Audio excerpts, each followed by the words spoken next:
Your seats. The chairman is fixing to welcome everybody.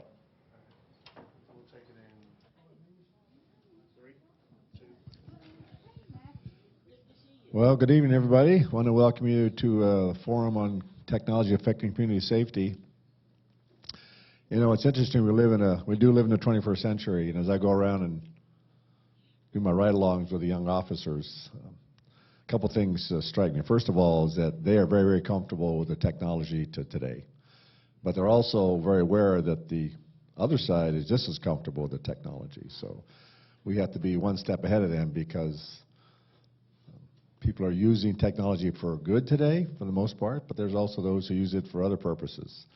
And I'll never forget when we have license plate readers throughout the county, and our officers here have been able to use their iPhones in a way that, for reasons of plausible deniability, I do not want to ask them how they're doing it, but I do know that they're using their iPhones with our technology to capture, to go after people, stolen cars, and other things that are on, our system that are out there where people need to be behind bars.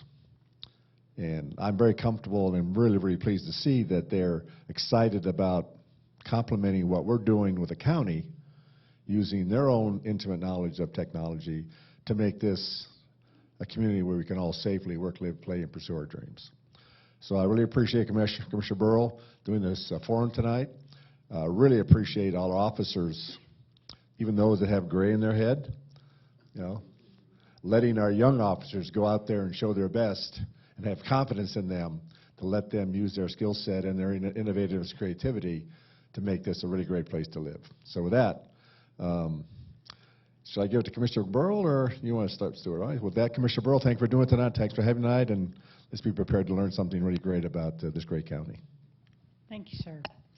Thank you all for being here. I'm Commissioner Joanne Burrell, and this year I'm the Liaison Commissioner for Public Safety. So I'd like to welcome you to our technology update for public safety, and you're going to learn a lot. And I really appreciate all of our public safety personnel and officers that are out there every day using this technology and to keep you all the citizens safe in Cobb. So I would just like to say thank you and appreciate all the hard work you do for us every day. And I'll turn it over to Deputy Van Heuser.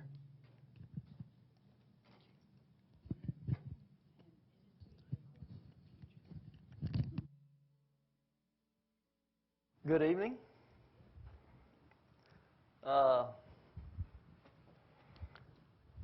I want to say thank you for everybody that has shown up tonight, and let you know this is our second meeting. We had one probably about 3 weeks ago. We had a great turnout at that one. It was in North Cobb, and we will try to do these in a couple of other locations in Cobb County so that if there are people interested in what we're doing in those areas, we can conveniently get to them.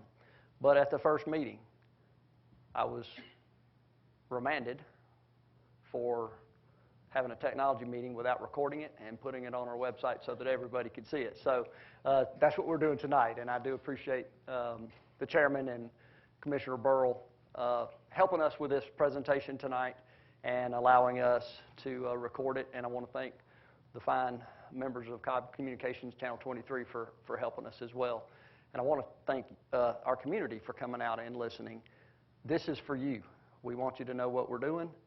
We want to hear concerns if you have any, but we also want to present some things that you might not know about technology, because sometimes on the national level, the media does not tell us the rest of the story. Our local media is pretty good about it. They really are. They've done some good articles regarding some local projects that law enforcement is doing in this area, and they put a balanced story together normally. So thank you for coming. I do want to say this. Technology does not work without police officers and civilians doing their job. It doesn't work. We can have all the technology we want to, but unless we have officers who are willing to put themselves in more danger, you'll see what I'm talking about later, to put themselves in more danger to slow crime in Cobb County, and make you guys safer, it doesn't work. It does not work. I want to commend our officers and our civilians and everybody that has dedicated their life to making this county safer by putting that uniform on every night, every day. They're out there right now while we're doing this. It's 6:09. It's dark outside. It's getting colder. It's windy. There are police officers out there tonight. They will be out there long after we're in bed tonight. Last night, we had one shot in the line of duty. He's doing okay, but it just reminds us of the soberness of this job and you can't really articulate what's inside a person that makes them want to do that. I will say this real quick to commend the officers in this county and really all across law enforcement. We had yesterday on the shift where this shooting occurred, we had 3 officers who had the flu, and they were unable to come to work. Today, because we have some officers on administrative leave because of the shooting, those officers magically came to work because they wanted to be with their officers. They wanted to protect their community. They did not want to see open beats where they work. It was really something to see the dedication of those officers down there. So my hat's off to you guys. My hat's off to the commissioners, the chairman, the county that pushes to make you guys safer. But my hat's really off to these officers that day in and day out, night in and night out, keep on giving and keep on risking their safety for the safety of Cobb County. So thank you. Thank you. We're going to get started. I would like to introduce my captain over a relatively new unit. We started a unit last year. It's called Technology Special Projects Unit. This is Captain Billy Mitchell right over here, and he is our commander of that unit. He is running it. So it's a new unit, and we're pretty excited about it, and that's why we want to share, and that's one of the reasons that we started these programs, to share with our community what's going on. So thank you for coming. We have 4 goals today. First, we want to convey to you guys how we're using emerging technology. We will not be talking about long-standing technology that we've had for a while. If you have questions about anything that we don't cover, we'll have a Q&A at the end. So we want to tell you how we're using some of the emerging technology that you're probably reading about. We want to bring some balance to national media coverage. Like I said a minute ago, sometimes you hear some of the concerns, but we're not sure you're hearing all the benefits of some of this emerging technology. So we want to bring a little bit of balance there. We want to receive any concerns that our public has. We have thought through a lot of this. We've read a lot of articles. We have been engaged in this for a while. We believe that we kind of understand most of the concerns, but at the last meeting, somebody brought up a really good one. We want to make sure that if there are some concerns we haven't considered in how we're using this technology, that we hear those, and then we consider those in making our procedures and policies going forward. And then last, and this is big, we want to partner with you to make Cobb County safer. We have a number of programs that do that, and we'll talk about those towards the end. At the very end, we'll have a Q&A where you guys can ask questions if there's something that we missed. So our agenda today, we're going to talk a little about the Cobb County Police Department tenets of conduct, because those tenets are the underlying reason why we handle technology the way that we do. Okay, so we're going to talk about those for a minute. We're going to tell you a little about the emerging law enforcement technology that we are using or that we're considering using. Then we're going to talk about facial recognition. This is something that we are utilizing right now. We started testing it last year. We're still testing it. We want to tell you a little bit about facial recognition. We're going to talk about some of the myths and misconceptions that you're hearing in the national media coverage. And then we're going to tell you the rest of the story. We want to show you some stuff that we've been able to do with it and some other law enforcement agencies have been able to do with it. Finally, we're going to talk about license plate recognition. Same thing with those. We're going to talk about the myths and misconceptions that you sometimes hear in the national media, and we're going to talk about some things that we've done that you might find interesting that you probably won't hear, at least at the national media level. You will hear it, particularly for LPR and some of the local news coverage that we've had. So we're going to go over that. The reason we're getting into facial recognition and license plate recognition a little bit deeper is because that is typically what you're reading about in the media and you're seeing some pushback on. And as we develop newer technologies, you might also read about pushback on those. As that progresses, probably once every 18 months or so, as we're onboarding or evaluating new technologies, we plan to continue these meetings so that we can keep that door open. We're going to show you some successes, exculpatory uses, where we've actually been able to prove someone innocent by the use of some of this technology. National successes. I'm going to tell you some stories that you'll probably remember from the past, and we'll talk about those cases. And we're going to talk about some local successes that we've had here in Cobb County. And then finally, again, we're going to talk to you guys about how you can partner with us to make it safer. And then we're going to have our questions, concerns, and answers. So let's talk about the tenets of conduct. The first one is treat each other and the community with respect. Second one is think of a problem as just an opportunity to find a solution. The third one is be a positive representation of the department, the community, and the law enforcement profession, both on and off duty. And finally, service the community as you would want a family member to be serviced. There's two of those I really want to highlight. The second one says think of a problem as just an opportunity to find a solution. Back here is our command staff. Those guys run the precincts where you guys live. It's a burden for these guys to fight crime and keep it safe. And when there's a crime trend in their area, they work on it. They will find a solution sooner or later.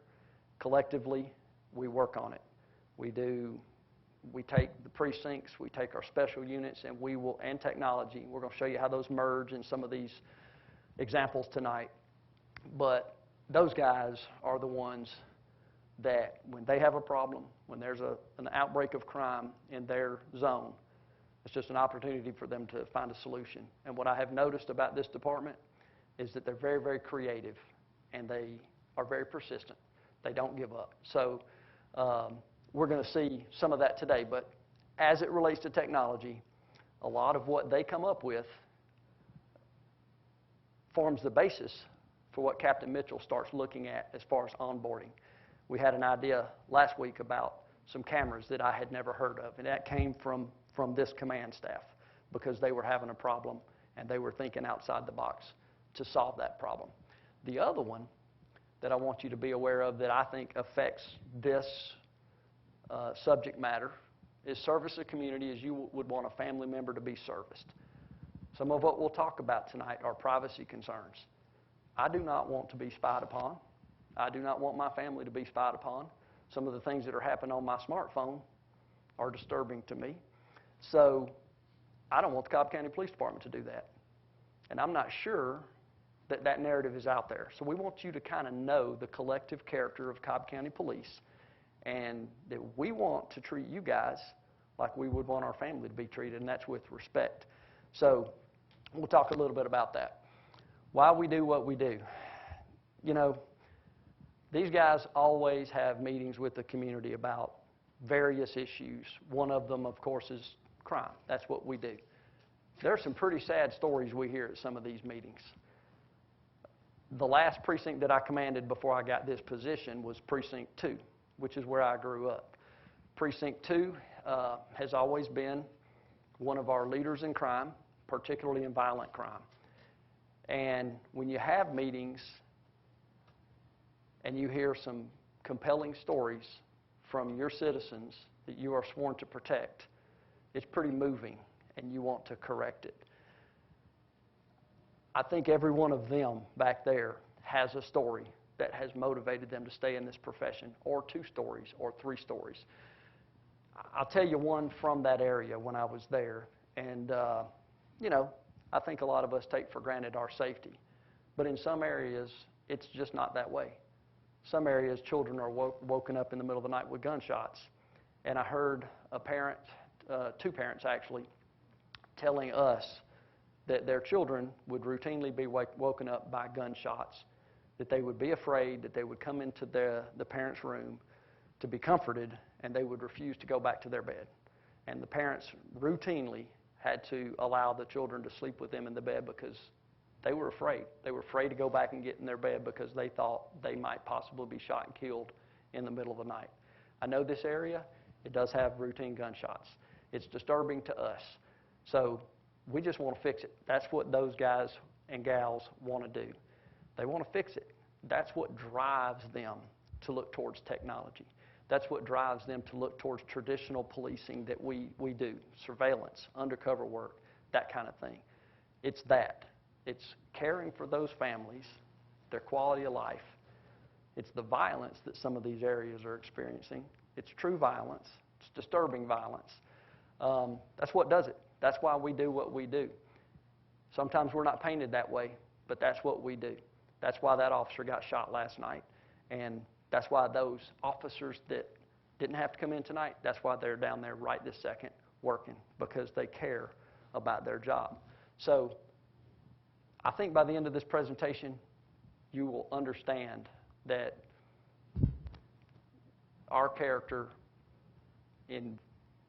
combines those tenets of conduct with our mission, and we try to do a great job, but also a respect of your privacy mixed in with that. This is a quote from actually a facial recognition article very recently that was anti-facial recognition, very much so. But this is what the quote says: "I'm not categorically opposed to technology.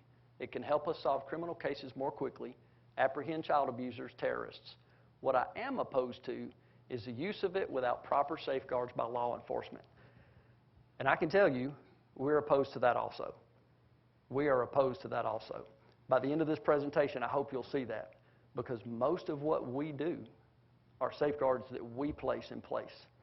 It's not by the legislator. It's not by groups putting pressure on us. It's by us as we ingest this technology. Hey, I see this concern. I see this concern. And I think you're going to see and hopefully be supportive of how we're using this technology.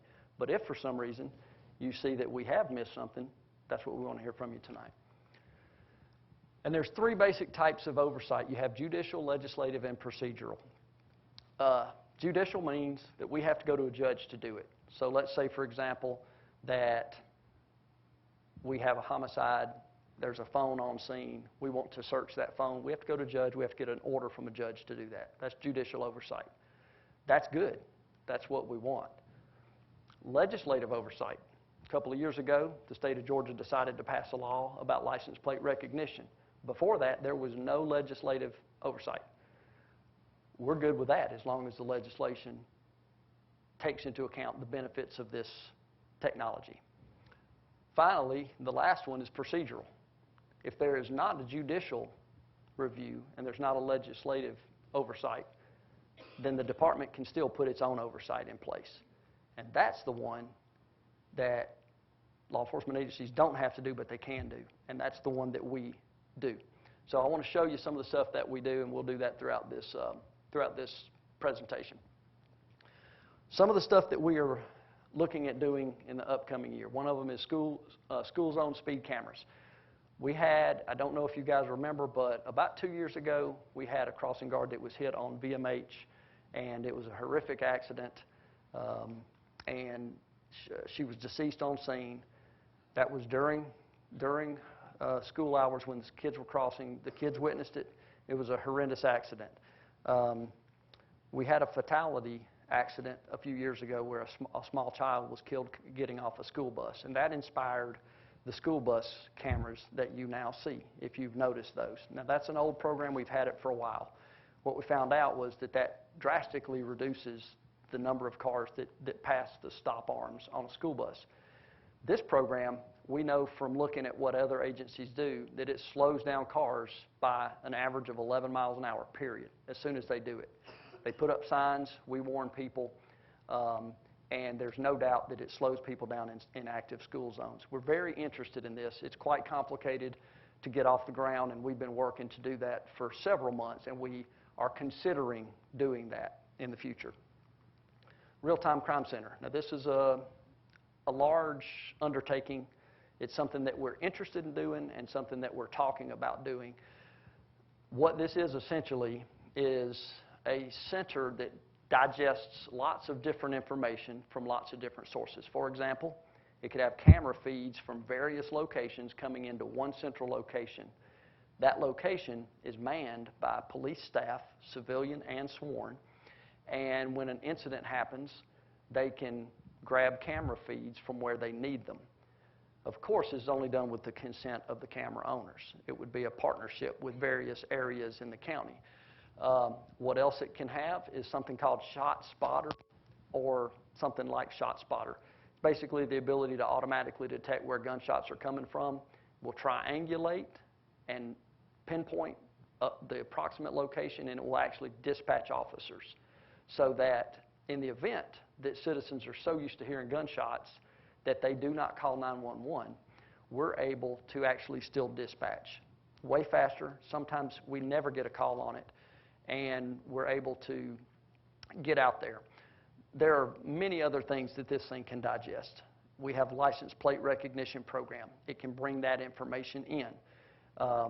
Facial recognition, it can bring that information in. So it's various technologies that you can bring into one center.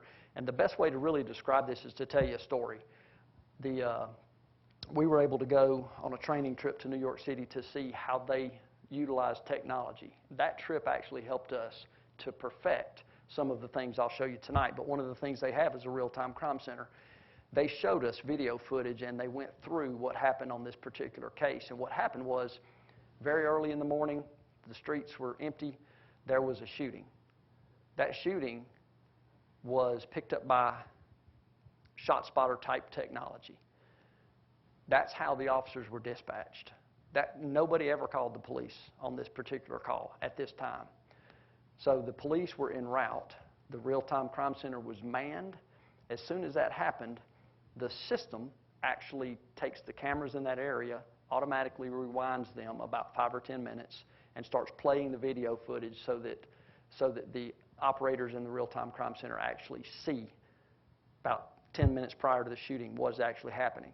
They have a radio console in the real-time crime center so that they can communicate with the beat officers, the uniformed patrol officers that are coming.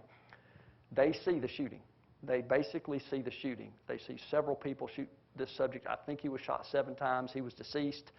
They were able to very, very quickly get a lookout to the patrol officers who were coming, and those beat officers were able to capture those suspects within 30 minutes or so of the call.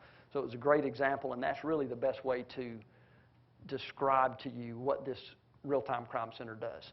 This is a large undertaking. We're not sure that we would have support, but we are looking at that product right now. Drones, right now we have some drones. One of the main things that we do with drones is accident reconstruction and crime scene reconstruction. Those are the 2 types of drones that we have. Again, they do accident scene documentation, crime scene documentation. They do a scale diagram, and they can do a 3D diagram. So it used to take us hours and hours and hours. We'd have to shut down a roadway on a fatality accident and inconvenience you guys for many, many hours. Now we can do it much, much faster, much more accurate, and get the roadways open much quicker. So the second one that we use is just for a different purpose. That's for aerial searches and rescues. If somebody's lost, which we have happen quite regularly, or if we're looking for a suspect. It's got forward-looking infrared radar, and it's got a 30 times zoom. So those are the 2 that we use. That's a fairly new program. We are really just now discovering what all we can do with drones, but those are the 2 that we use mainly. They're housed in our special operations, and that program will probably grow. That's just an example of what the drone does. All that came from the drone. That's an overhead view of the accident scene on the left. That's just a little bit more of a close-up, and that's the corresponding diagram that was produced from the drone. Man hours before, Captain Fisher, how long would that take? It take up to a week to 10 days to complete that process. How much time do y'all save with the drone? Okay, so it goes from about a week to 10 days down to about 4 days. So extremely handy and really, really, really opens up the roadways a lot quicker. NIBIN, this is a really interesting program here. It's National Integrated Ballistic Information Network. We started this last May. What this does, more or less, that's a fingerprint for a bullet, or a fingerprint for a gun, I should say. Used in combination with Shot Spotter and a real-time crime center, What this allows us to do is if our officers get dispatched to a shots fired call and they get to the area, they can search for shell casings. If they collect those shell casings, we actually analyze them with a machine, and that machine essentially gives it a fingerprint, if you will, gives it DNA. Very, very distinct markings that are made by weapons on the shell casing. It goes into a database, and other agencies that use that, they're compared in a database, and they're linked to other incidents. So that's what NIBIN is. We've been doing that for less than a year. We've had some great successes with it. We'll talk a little bit more about those in just a few minutes. Facial recognition, I think everybody probably knows what that is, but essentially we have a ongoing emerging technology with facial recognition. Some competing companies, a lot of people are doing it all at once, and algorithms that they use to measure the face of one subject to see if they can get a match with another subject. We'll talk a little bit more about that as we go on. License plate recognition, does everybody know what that is? License plate recognition is a system in which cameras can recognize what appears to the system to be a car tag number. The system will interpret the numbers and the letters of that tag, place that tag number into a database, saying basically where that tag was seen, when it was seen, and what the tag number was. The other thing it does is that if you have a database full of stolen cars, wanted people, stolen tags, or other offenders that law enforcement is seeking, it will take that data, compare it to that database, and if that tag is a stolen car or is a wanted person, we'll actually alert our officers in their police cars through their computers in their cars. Pretty much within, I'd say, a minute. 30 seconds or so is probably average. It's an immediate, more or less, alert to the officers that a stolen car is in your neighborhood if you have these there. So that's basically what license plate recognition is. We'll talk a little bit more about that in a few minutes. We also are continually refining our community programs. On our website, we talk about what we would like to see your security systems get for us. What we want to see first is a tag number. That develops a real lead. If we do not have a tag number, we might have a car description, but there's a lot of cars that color running around. It does not really generate us a good lead without a tag number. So our ultimate goal is to get a tag number, and if we could get one piece of information, that is what it would be. But that doesn't really help us prove the case. It just gives us a lead. That's when the work would start. If you can get the face of a subject who's committing the crime, that's great too, because that actually gives us, most of the time, proof beyond a reasonable doubt. That'll give us a conviction in court. So that's the second thing we want to see. We want the tag number first. The second highest priority for us is to get the face of the subject who's committing the crime. The third thing we would like to see is his clothing. Oftentimes we see that these suspects, they have the same shoes, they have the same jacket, they have the same pants, and that actually helps us. So if you have security systems, we want clothing. See something, say something.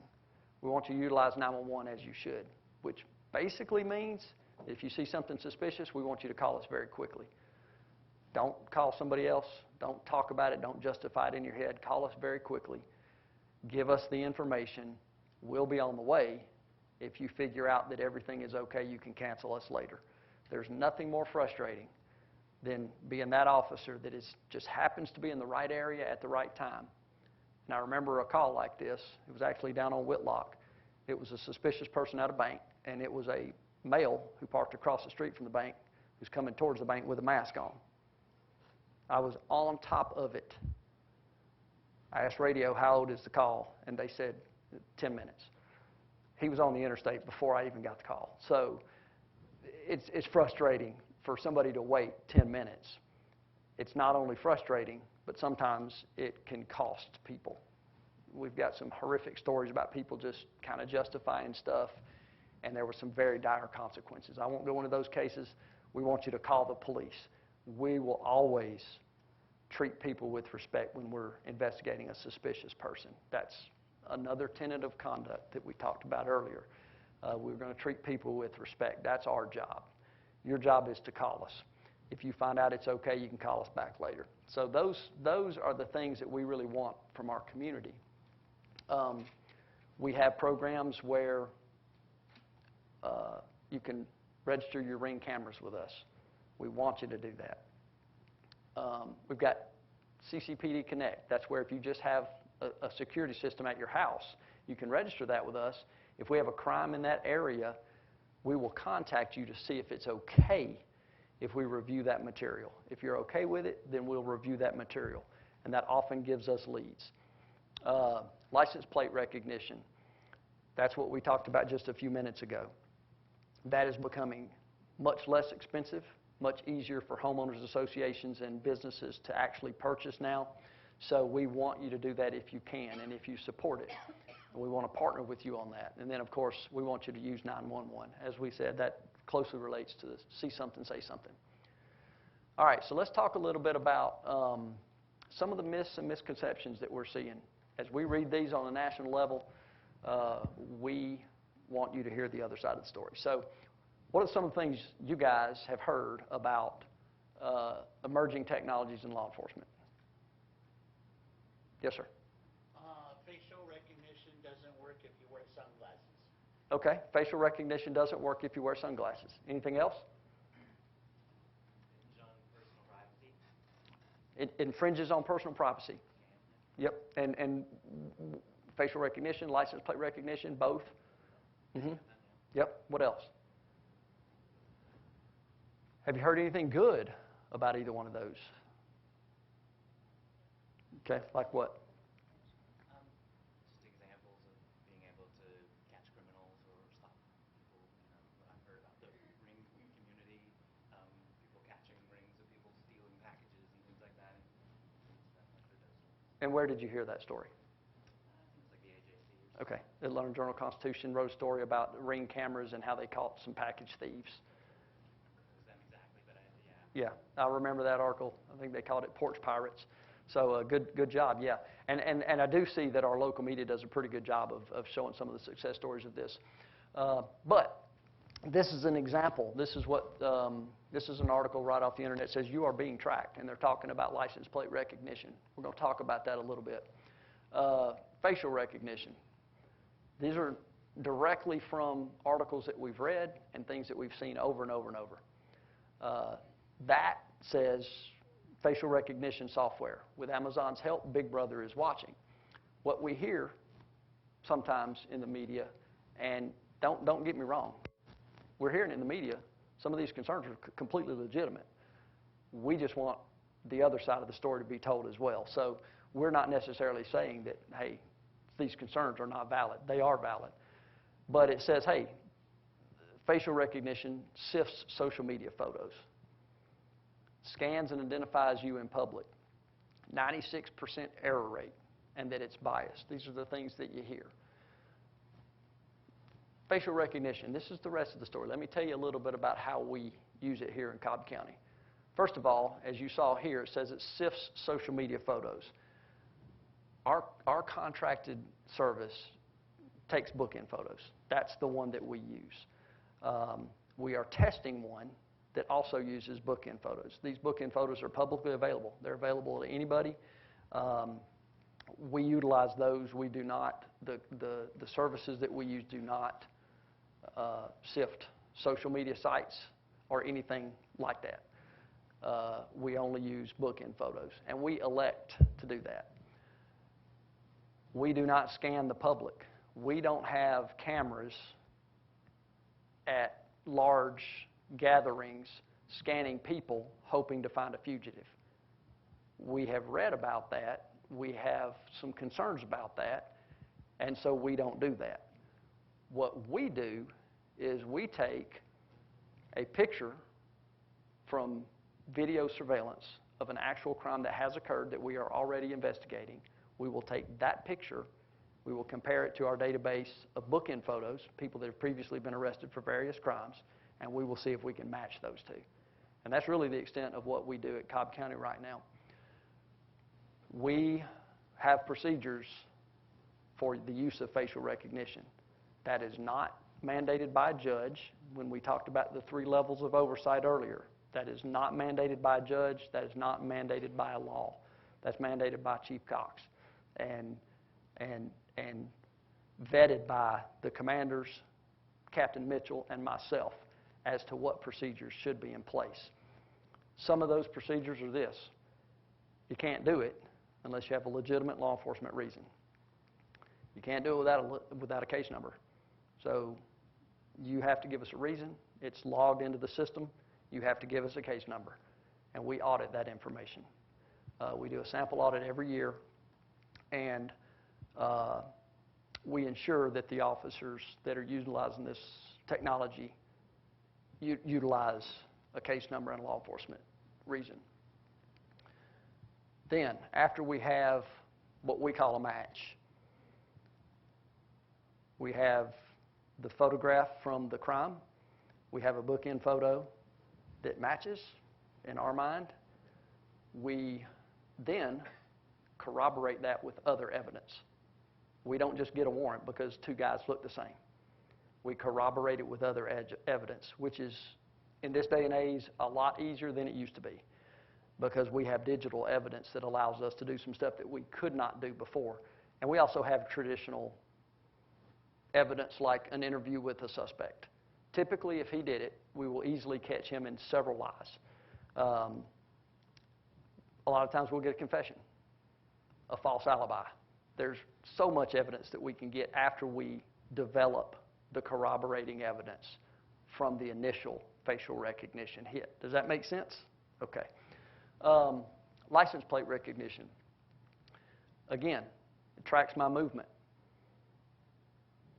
That says you are being tracked. That's an article that we got off the internet, and that is what has been put out by some in the media and some special interest groups. It records my face. It IDs me and my vehicle. It's used to over-police an area. These are the things that sometimes you'll read about in the media. Here's the way we use it. We can't track where you're going. We have a limited number of cameras in this county. There are a very few areas where the cameras actually are, and there are not enough to track where you go. If you pass by, we have 7 police vehicles that have cameras on them. If you pass one of those, it will show you at this point in time, at this moment. That's all we'll see. If you happen to go through one of the areas that have some of these cameras in them, we will see you in that area at that time. We actually won't ever see you because our policy doesn't allow us to see you. We'll talk about that in just a second. We don't have cameras everywhere. We can't tell where you're going. If we could look into you, which we can't based on policy, we would only see you every blue moon. Does that make sense? Faces are not recorded. The pictures, in fact, you saw one earlier. Let me back it up. I'll show it to you. This is actually a picture from an alert in Cobb County, and it's extremely unusual to get a face. I have never seen one in our system. It's extremely unusual. It could happen. It's just very, very, very unusual. So that is not, it's really not true. It could happen. I've never seen it happen, but it could happen. It's just very, very, very unusual. The plates that we see in these systems, we don't run every tag. The system does not run your tag. Unless you are a wanted person, we have no idea that that tag belongs to you. There's no personal identifying information in a tag number. So we don't know where you are.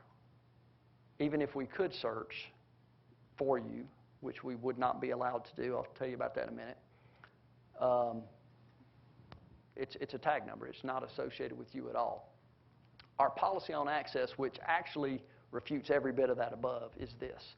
Similar to facial recognition, you can't even search the database without a legitimate law enforcement reason, and you also have to put in a case number.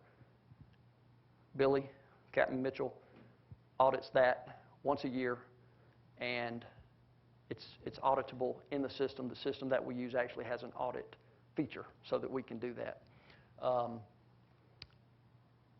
The fixed cameras,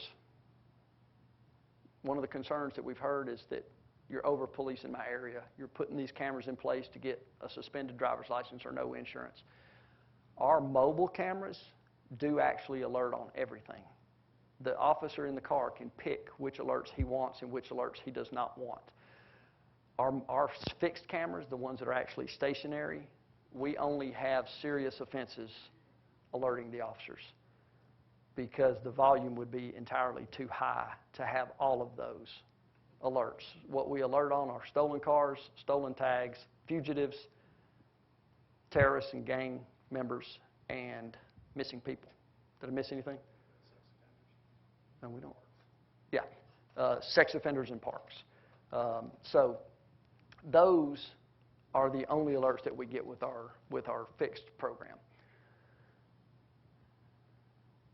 This is the ACLU. It's a quote from them. License plate readers can serve a legitimate law enforcement purpose when they alert police to the location of a car associated with a criminal investigation. We don't disagree, really, with much of what the ACLU says.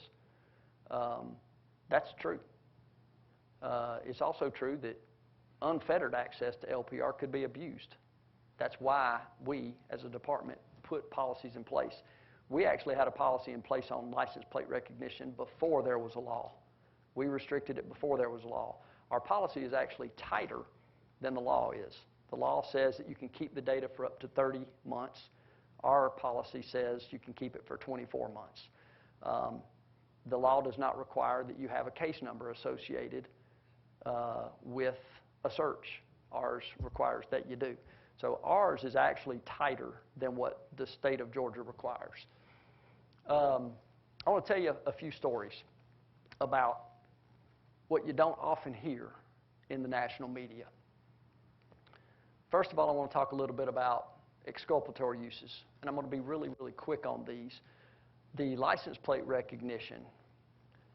There was a case in Massachusetts in which police and crime analysts combined to make an arrest on a suspect for murder. They truly believed that this individual had done this crime. LPR freed him. He was an innocent person who was in jail. The defense, unfortunately, I wish that the police had discovered this, but the defense attorney was able to search an LPR system. It was actually one that is contracted with the police. The police in that area had a contract with that vendor. They had access to it. The crime analyst had access to it. For some reason, they did not search for his tag number to see if possibly he might have been in another area. They went with a circumstantial case. The defense attorney actually did. They had that system searched.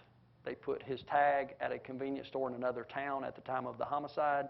They went to the store. They got video of the young man in the store. That man was freed because of license plate recognition. That's not a story that you'll hear a lot in the national media. Nibin.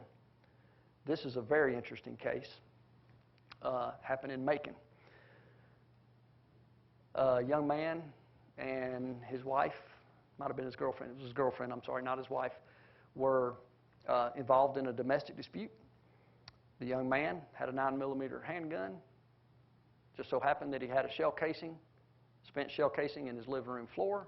Just so happened that night his wife was found deceased in, I think it was downtown Macon, but I don't mark my word on that.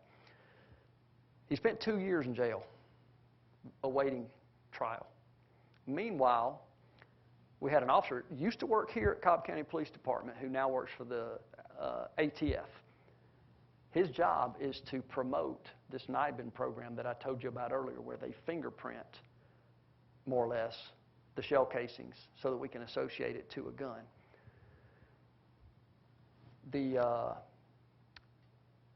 I think it was Henry County, don't mark my word on that, an agency south of Atlanta, had recently partnered with the ATF with a NIBIN program.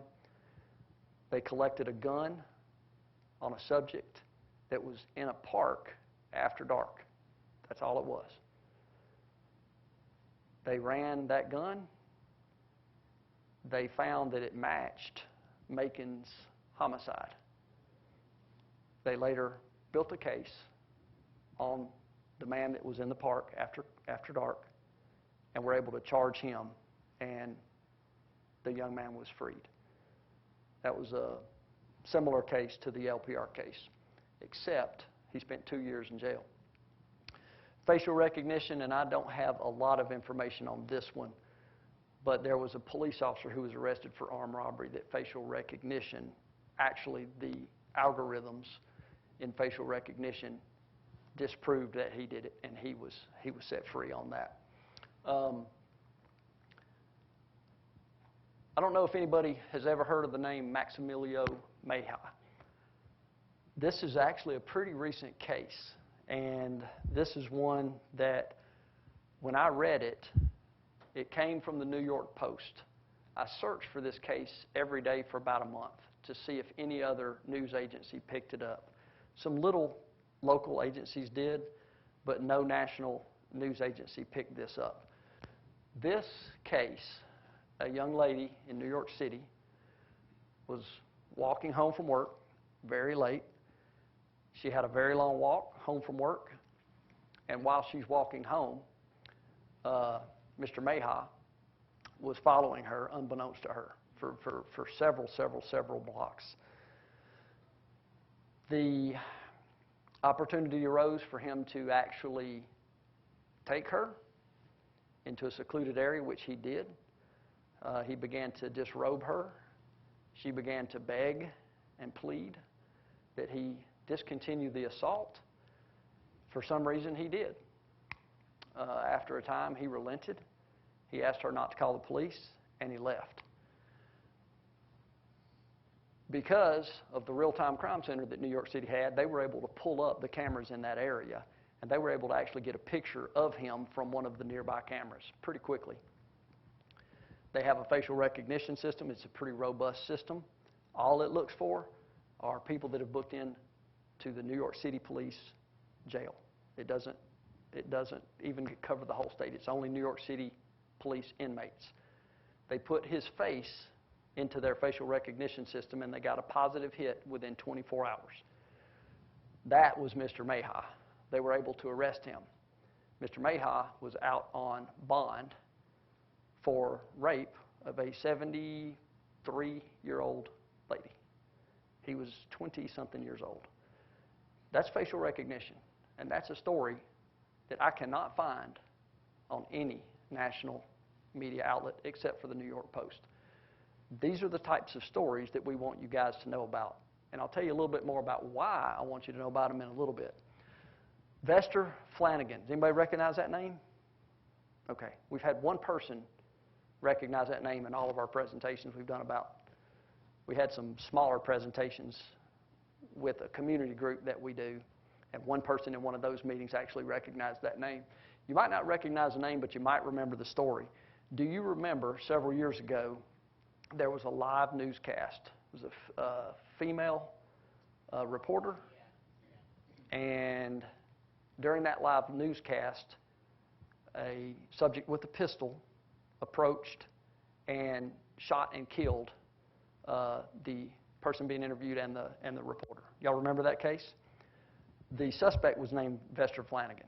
That was the suspect. The suspect fled, and this was several years ago when license plate recognition was actually just coming. It's been used for a long time, but it was just getting a little bit more popular in law enforcement, and it was receiving a lot of negative media coverage. A female state trooper, was it Ohio? Billy, do you remember? Somewhere. Wasn't in the state of Georgia. But a female state trooper from another state was on the interstate when she received the lookout on her radio. When she received the lookout, she decided to pull over. She had a LPR system on her car. She pulled over. She searched the system to see if that tag had been seen recently. She had passed it 3 minutes earlier. So she just waited on the side of the interstate. She saw Vester Flanagan pass. She was able to capture Vester Flanagan. He killed himself. Yeah, he committed suicide at the time. So that was never reported. You have to really hunt for that information. The news story was reported, but nobody ever really gave accolades to the license plate recognition of the state trooper that actually did that. So very, very interesting case. Don't know if you remember, there's been so many active shooter situations across the nation. You might not remember this one, but facial recognition actually identified the mass shooter in Annapolis, Maryland. He was already in custody. They could not identify him, but they put his face in the system, and they were able to identify him.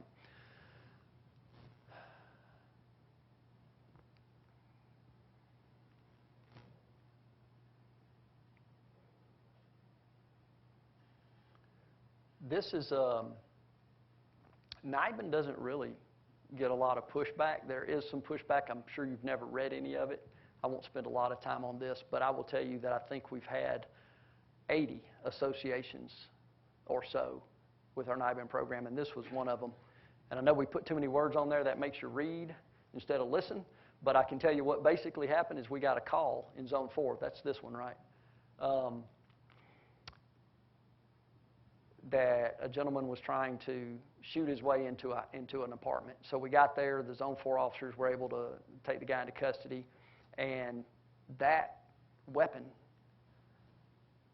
was entered. The casings were entered into the NIBIN system. It was associated with a homicide in Atlanta, so that allowed Atlanta to have a lead on their homicide. We have seen some crazy success stories in Cobb County that allowed us to get somebody that we call a shooter. A shooter is somebody that's willing to actually shoot somebody, or that possibly enjoys it. We're not sure. But in gangs and organized crime, those people are not very common, honestly. But we had one in Cobb that had done 2 or 3 drive-by shootings on houses and had done 2 robberies at least, in which he shot fleeing victims' cars.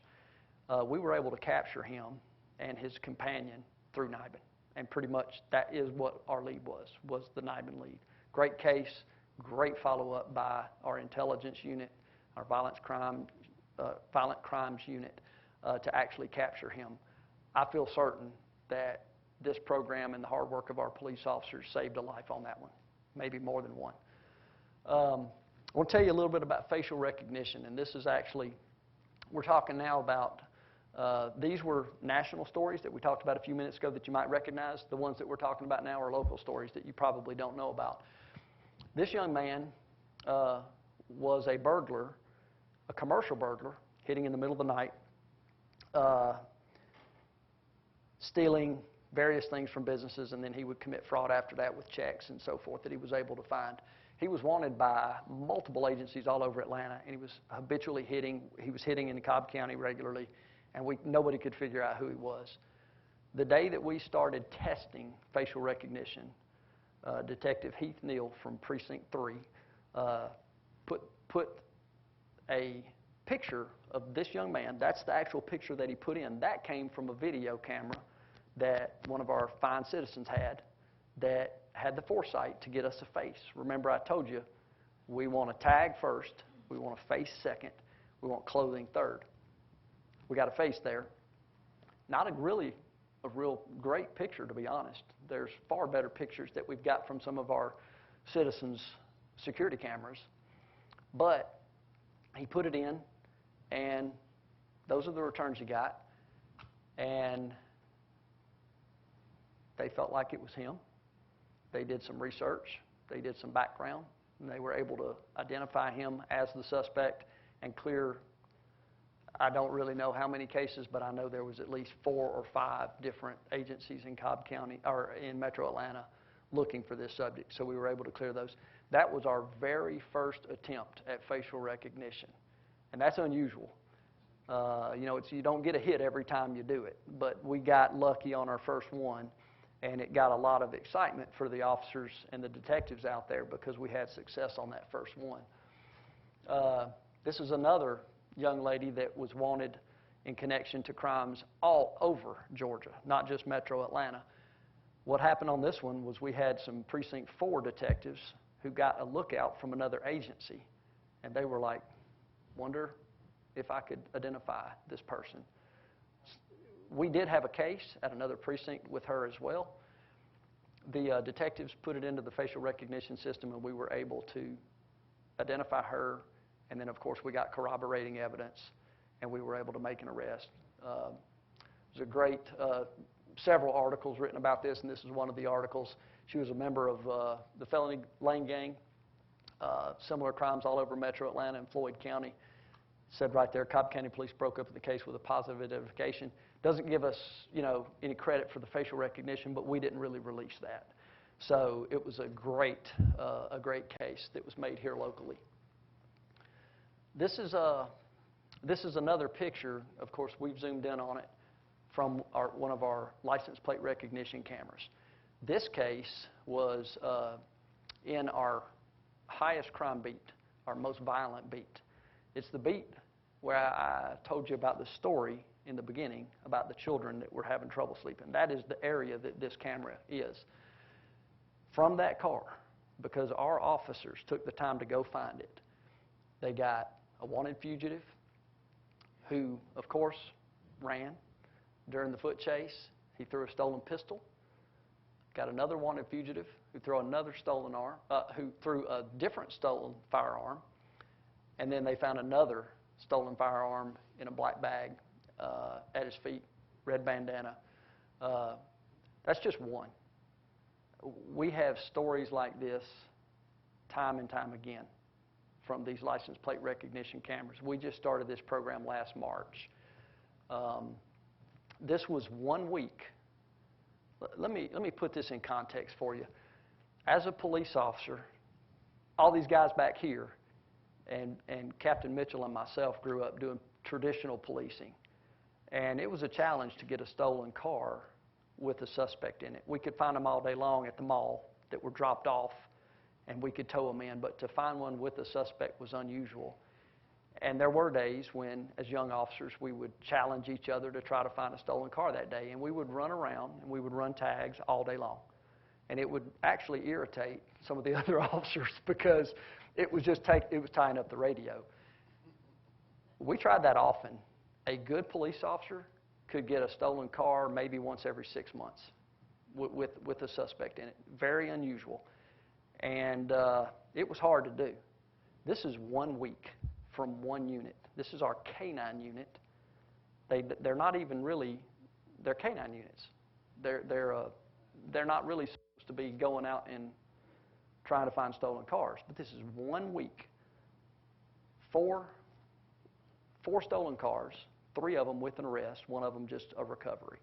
It's truly amazing. Now, what we decided to do right before we put this PowerPoint together for Commissioner Burrell, we decided we would quickly see what happened last week. This was in November. So this is what happened that week. This is in November, 1 week. A wanted person for aggravated assault, intent to murder, pursuit. We had to pull off that pursuit because of our pursuit policy, because we do not want to harm our good citizens unnecessarily. This was a violent person. We probably could have continued the pursuit, but in the essence of safety for our community, we pulled off that pursuit. The first homicide for this particular company is a relatively new license plate reader company that's actually from Atlanta. The kids that formed it from Georgia Tech is called Flock LPR. They have just really kind of cranked up in the last couple of years. That was their first homicide that they got. I would love to take credit for that. That was on 41 at Franklin Road. Marietta Police Department got that. It came out as a stolen tag. It did not come out as a homicide suspect because a good police officer said, hey, I'm going to try to go find that stolen tag. He had no idea there was a homicide suspect in there. Short chase ensued. They were able to capture him. When they captured him and figured out who he was wanted for an out-of-state homicide. Wanted person arrest on a serial commercial burglar. That one was a Precinct 2 case. in which our detectives were looking for a burglar. They had identified him. They knew his tag number. They were able to put it into the database for these license plate recognition cameras to alert. I think it was within a day. It alerted, and the officers were able to capture him for the detectives. That was a serial burglar that was hitting all over metro Atlanta, break into places at night, and I think he was stealing lottery tickets, if I'm not mistaken, right, Billy? And then on the 22nd, another stolen car with 2 arrests. This is a week. This is unprecedented activity, helping to keep our guys safe. I'm going to show you some stats real quick about the overall impact of a test program. At this time, this was a test program last year when we were doing this. What you'll see on the right of each of these slides is the result. That's 2019 when we were doing the test. 2018 is, of course, the number of that particular crime during the same time period in 2018. The time period was from March to August. We started our pilot program in March. We calculated this in August. Then we went back and we did a 5-year average as well. So every one of these slides you're going to see are going to be compared to 2018 and also to our 5-year average. So you can see with thefts, doesn't look very impressive. We were lower than we were last year, but we were higher than the 5-year average. Vehicle thefts, what we saw was a 13% decline and a 19% decline. That's a pretty substantial decline. We would have been very happy with those numbers across the board, but that's not what we found. What we found was higher numbers. We had higher declines in most categories. Home burglaries went down 21% from 2018 and 54% from the 5-year average. Commercial burglaries, we saw a 63% reduction from 2018. We saw a 57% decline from the 5-year average. That's not normal. These cameras were put in our highest crime beat, in our most violent beat. Entering autos, they went down from 64% and 66%. 64% from 2018 and 66% from the 5-year average. You can see that's quite a drop. Again, we've not seen that before. Am I saying that's all from license plate recognition? Not really, but I can tell you that in areas that we did not have that product, we did not see drops like this at all. Robberies, and this was the one I was most happy with. When I was the precinct commander here, it disturbed me to actually look at a bar graph of the robberies in that area because it was about 3.5 times higher than any other area of Cobb County. And when you actually hear what happens in these robberies, sometimes it's very violent. It's disturbing as a precinct major to see that you have an area that is that much more dangerous than most of the other areas in Cobb County. And you take it with you when you leave. When I was moved up to the office that I am in now and able to partner with Captain Mitchell on some of this technology, I could not wait to put that technology in that area. And what I was most happy to see was that those robberies dropped. I was very happy to see that. That was, to me, the highlight of the project. One thing I want to just bring out to you, here's if you look at every single crime that we track, the 5-year average is represented by the orange bars. And those are all static so that I could show you the rate of change. So you can see our homicides are down. Now, the blue circle around homicides, or the blue oval, indicates that most homicides are known offender. Most homicides are domestic-related, gang-related, what have you. There's some relationship between the victim and the offender, typically. The ones that are circled in green, those are typically, not always, typically stranger-to-stranger crimes. So what you're seeing with homicides, you see a drop. We would not expect to see a drop in homicides because of this technology. It just doesn't make sense. So we don't necessarily believe that that had anything to do with it, quite frankly. Rapes are also down. That's also typically a known offender to known victim type crime. But we saw a drop. Robberies, those are typically stranger to stranger. We do have some that are known, but typically those are stranger to stranger. We saw a huge drop in that. Aggravated assault, that's typically a known offender, just like homicides. Aggravated assault, aggravated battery, typically that's, again, it's a violent crime. Usually something's wrong in the relationship, and that's what causes that. And then those last ones where you see drops, drastic drops in everything except general thefts, those are all stranger to stranger, for the most part, stranger to stranger crimes. The reason I show this is because the theory that we have is that these license plate recognition cameras are really good at affecting stranger to stranger crimes. That is a theory, not necessarily a fact. They're not as good, we don't believe, at affecting person-to-person crimes where there's some relationship that's driving that. There's a lot of reasons why we believe that. The outlier is thefts. We do have some theories on why thefts were not affected. They're not really important for this presentation. The overarching message to you is that the initial indications of our pilot program were extremely encouraging. We're still measuring, and we'll still continue to measure to see if that continues. But so far, it's been a very, very, very productive and impactful program for the people that live there and for officers. Because when we remove those subjects from the road and we get that many guns and that many stolen cars, what we typically find is that a very small percentage of our population is committing a very large percentage of our crime. So when we're habitually, over and over and over, getting those hits and taking those subjects into custody, we're disproportionately affecting crime in a good way. Does that make sense? Okay. Here's just another way to look at it, and it's just the same thing that we just talked about. It's just a chart that shows you all the numbers of every single thing that we just showed you in the bar graphs. The red indicates higher crime. The green indicates lower crime. And if you want to look at the bottom, you can see total Part 1 crimes. Essentially, they're down 30% both over the 5-year average and over the 2018 numbers. Specifically, over 2018, we dropped crime down there 29%, and the 5-year average 32%. And I can't say enough how technology does not work without great officers and great leadership at those precincts.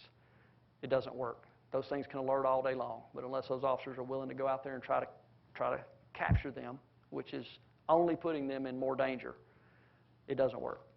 So we're very hopeful that this will continue. Last little section here before we get to Q&A is things that you guys can do to help us. Again, tag numbers, faces, and clothing. These are the things we want you to do. We want you to get for us. There's 2 ways you can help us. You can prevent crime, but you can also help us prosecute crime. That's what these tag numbers, faces, and clothing helps us do. It helps us to prosecute crime. If we're able to prosecute an individual, we're actually helping to prevent it too, because somebody that's out there probably doing multiple crimes, because we know that a low percentage of our population commits a high percentage of crime, he's in jail. So he can't commit crimes while he's in jail. We also have a new program that we just learned about that we can actually be notified when that offender is released. So if we've got a habitual burglar, when he gets out, it will actually email us and tell us he is out. It's called the VINE system, and it's through the Cobb County Sheriff's Office. But what we want you guys to do basically is to help us develop leads when something does happen in your area. I want to teach you what a bottleneck is. Anybody guess what a bottleneck is? Bottleneck is where somebody has to come to get into your neighborhood or get in your house. They got to come through there to get there. We want you to take advantage of bottlenecks. If you've got one entrance to your subdivision, that is a bottleneck. If you've got, most of the time, a burglar is going to try to get to your jewelry, your hallway to your master bedroom, is a bottleneck. Your doors are bottlenecks. They may break in a window, but typically they're going to leave out a door. So you want to take advantage of those bottlenecks. Those bottlenecks where we know the car has to come gives you an opportunity to get his tag number. Where you know that suspect has to come, that'll get you a face and clothing. So we want you to know what a bottleneck is, and when you actually are trying to set up a camera system at your house or business, we want you to be able to get us a picture that we can use in our facial recognition system. We want you to be able to give us a description of tennis shoes, so when we serve a search warrant at the suspect's home, we actually see the tennis shoes, that kind of thing. The face gets us a conviction. If you can show me a face of a guy that's in your house and you got burglarized that day, we'll get a conviction on him.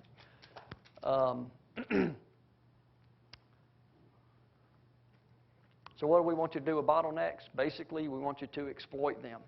If you are able, if you have a homeowners association and can afford license plate recognition, the company that I told you about, there's several companies. There's Vigilant, there's LSAG, there's plenty of companies that do. The Flock, the new company that I told you about, where it's a local company, actually specializes in neighborhood cameras. They make it a little bit it's affordable and it's very agile. So if you can afford those, they're getting cheaper every year.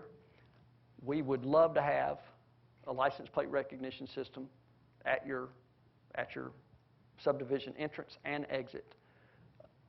We would also like it to be able to communicate with that database of wanted people that we're talking about. The brands that I just told you, LSAG, Vigilant, and Flock, all have that connection and all can actually communicate with police and alert police when a stolen car or a stolen tag or a fugitive has come into your neighborhood.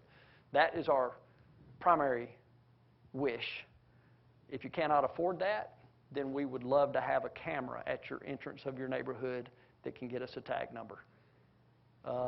We actually had a member of our department who had a drive-by shooting in their neighborhood 2 nights ago, and their neighborhood did not have this. So we're at square one. We want to solve it, but we're going door to door looking for cameras. So maybe we can get a tag number. It's a long shot because most people's security systems at their house aren't pointed to the road to get a tag number. So it's a long shot to get that. We also ask that if you do have a camera, you link it through CCPD Connect, the program that I told you about earlier, and I'll show you how to do that in just a second. We want you to use your high-quality cameras in those bottlenecks. You can use lower-quality cameras everywhere else. A security company will not tell you all this. They want to sell you a system. Don't blame them, and we're happy that they are, because they help us every day solve crime too. But they'll give you a big overview. Hey, we don't want to miss anything, so we're going to give you a big overview. We want you to zoom in. Some of these cameras zoom in a smart way so that we can get clothing, we can get a face, zoom that thing in so we can get a tag number. If you're willing, if you'll point one of your cameras to the road and try to zoom it in so that it can get a tag, it's great for us. Zoom properly. The zoom has to be set in advance. We can't zoom in after we can, but it's digital, so we will actually lose pixels as we zoom in. So it will be unlikely that we will get a tag number by zooming in after the fact. You want to pre-zoom the cameras at bottlenecks. If you go to that website, basically if you just go to cobbpolice.com, it'll give you all these tips. It'll also tell you how to link your cameras to us. If you do that, this is what you'll see. It literally takes about 2 minutes to fill this out. So if you do have a a camera system at your house, then you can fill this out. If something happens near your home, we'll notify you. We'll ask if we can come in and take a look at your camera system. If you're willing, we'll do that. If you're not willing, of course, we won't. Let me tell you, when our community partners with us, this is what happens. We had a camera facing the road. Wasn't on purpose. He lived on a corner, so one of his cameras just happened to be facing the roadway. We had a serial robbery suspect who was, for some reason, targeting Hispanic females. That was in one particular area, oddly enough, the same area that I told you about that had the disproportionately high number of armed robberies. We were very concerned about it. It was becoming increasingly violent, shaking up. He even, the last one that he did, the lady had 2 kids with her at the time, and he put a gun into her stomach. Didn't shoot her, but we were very concerned about it. We had the whole department was really working on it, but the detectives were able to find a gentleman that had a camera that happened to catch a glimpse of a vehicle that we thought was involved, and on that vehicle there was a very small pink sticker on the back of it on the windshield. Meanwhile, we had a crime analyst who took that particular vehicle. We were able to take it to a Honda place, and they told us it's between this year and this year, Honda, some kind of SUV. I can't remember which one, the small one, I think. So this crime analyst started with 300 and something tags that were associated with a Honda between those years, and then just started whittling them down based on different things that she thought might fit. She came up with one that she thought might be the guy. She told the detective, hey, I don't know, but I've got this car I think might be him. She did this based on location, really. Age of the registered owner. You know, if it was way off, she put it in a probably not pile if it was close. So she did that for a long time until she got to one tag. She let the detective know. Our surveillance units went over, rode by to take a look at the car. It had the pink little tag on it. That was the thing that made us set up surveillance on this man, who immediately went out to rob more people, and we were able to intercept him during that. We were able to recover stolen goods and the gun in his car at the time. So incredible, incredible police work, but it was made possible by a camera that picked up that small little detail on that car. I'm not going to hit all these because of time. It's 20 after 7. I can just tell you real quick that one of the flock LPR cameras is in a neighborhood in Zone 2. It alerted when a stolen car came into the neighborhood. We think it was there to do a burglary. Our guys went in. They saw him. He ran. We could not chase him because of our chase policy and because we didn't want to harm anybody. But they prevented a crime. They prevented what we believe was going to be a burglary in there. Ring and nest alerts. I can't tell you much about it. I'll just tell you we had an entering auto suspect in West Cobb who was shooting at victims when he was confronted. That was solved because a ring or nest camera was being utilized. 2 o'clock in the morning, it alerted the homeowner that some motion was detected in their yard. It turned out it was the entering auto perps. They called the police. We had surveillance units already out there because we were hunting for these guys, and we were able to catch them after about an 8 or 9 hour search, but we got them. So I'm going to leave it with that because of the time. But I would like to explain why we want you guys to know this. They're banning facial recognition all over the United States. They did ban license plate recognition in various parts of the United States. There is concern at the national level. Congress actually has a committee looking at facial recognition right now. If you've been keeping up with it, the European Union banned it. They've changed their mind now because I think they've heard from law enforcement. We want you guys to know about this because our commissioners already know about it. I don't think that anybody could come to our commission and say, hey, we want to ban on facial recognition or license plate recognition, because they are informed and in touch with what we're doing. And we want you to know as a community what we're doing, how effective it is, and we want to know if you're supportive. And if you're not supportive, why, so that we can make it better if needed. Because we want to be able to do this. We want to be able to be good majors and good captains at our precincts. And when we see a trend of crime that disturbs us, we want to have tools at our fingertips that can do it. At the same time, we want to put safeguards in place so that we're not violating anybody's rights to privacy. We want the tool to be available. It's not going to be available if we don't tell you what we're doing and if we don't show you how we use it. That's why we're here. We don't want that to happen except for it says Cobb County or it says the state of Georgia. It's very important that we communicate with our community.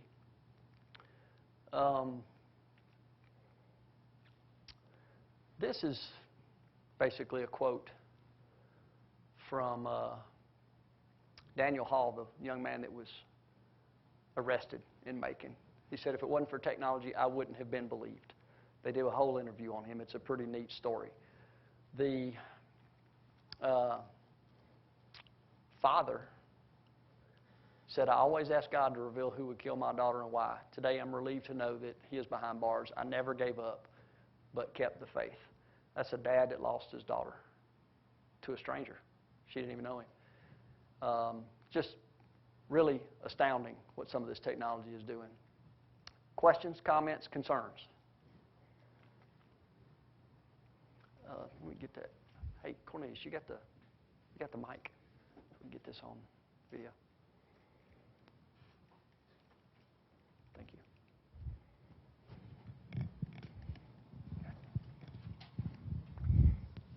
Hi. Thank you so much for this. Two things. One is an observation. It seems like this is keeping the officers safe too, all this technology. Do you see that happening? And the second question is, do you talk with other counties about what you're doing so you can connect, kind of if you see something on a camera, you're connecting with another county and they're helping out as well? The first question, I think in the long run, it is making our officers safer because ultimately it is putting people in jail that we do believe are sometimes a danger. Sometimes it's just property crimes, but often we're finding that it appears to us they're clearly in possession of stolen weapons and weapons. We believe that in the long run, yes, it is probably making our officers safer because there's a lot more offenders who are incarcerated now that we would not probably have known about. So I think in the long run, yes, but I'm going to tell you in the short term, it puts them in a lot more danger.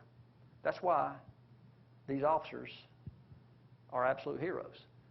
Why would you do something that's more likely to get you killed tonight?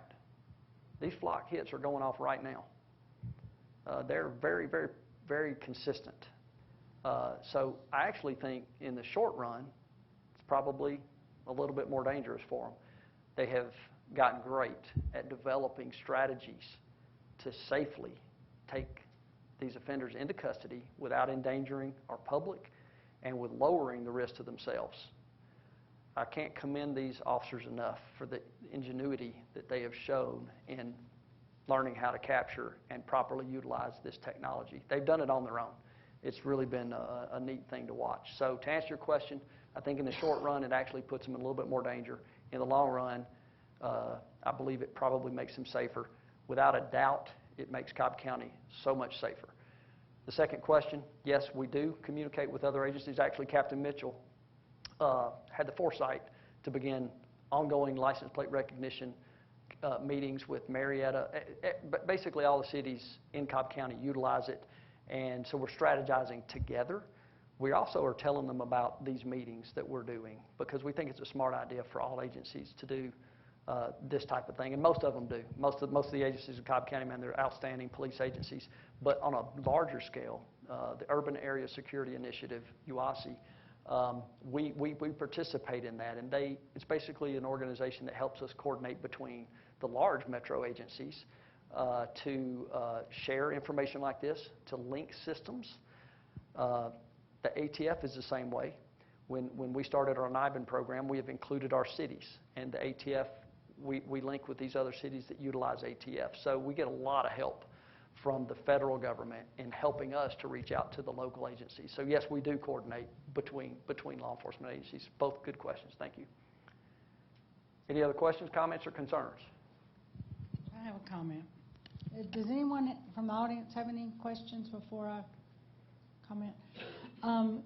Thank you very much. This has been very informative, and I know it will be recorded and televised on Cobb TV for future reference. I think it's important to let the public know that the license plate readers that we have in our parks and county facilities or roadways that information is only accessible to the police. Yes. So it's not, they're the only ones reviewing it. It's not, it's not made available to the public. And then any license plate readers or cameras and technology at private residences or subdivisions, because a lot of the HOAs are getting these readers for safety reasons. But those two are only accessible to the police if the HOA or the private citizen allows the police to have access. You're 100% correct. So- An HOA elects whether or not they'll share their data with us. Right. Completely up to them. There's a number of ways they can limit data access. It's completely up to the customer. So if an HOA does that, they have complete rights to that data, 100%. They do not have to share with the police at all. Correct. Thank you. Thank you. Anything else? All right. Well, hey, listen. We do an informal survey, and you can do this by hands raised based on what you saw here tonight. And if you don't want to do that, if you have remaining concerns, just come see me afterwards, because you might not want to raise your hand. But we want to find out, and we've done this at all our meetings, and we're tracking this. We're actually recording how supportive our community is. Based on what you've seen about how we're using this emerging technology, is there anybody in the audience today that is opposed to what we're doing? Is anybody in support of how we're utilizing our emerging technology? Okay. I would encourage anybody that did not care to raise their hand to get with me, privately. We would like to know what your concerns are, if any. And just for the record, the audience was fully supportive for the video. I know they couldn't see that, but if for some reason you are uncomfortable with that and you do have a concern, please get with me, and we will take your concern and actually consider it for our policies and procedures. So we're finished. Okay, I was looking for, okay, good deal. Commissioner, would you like to close us out? Would you like to have any words? I would like to thank Commissioner Burrell for holding this and for being our public safety liaison this year.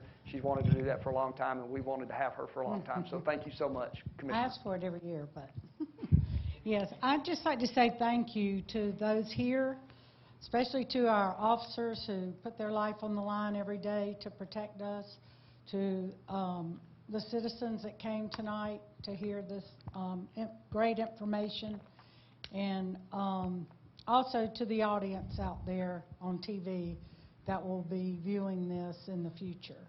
So thank you all for your help and assistance with this. All right. Thank you, Stuart. We're adjourned. Thank y'all.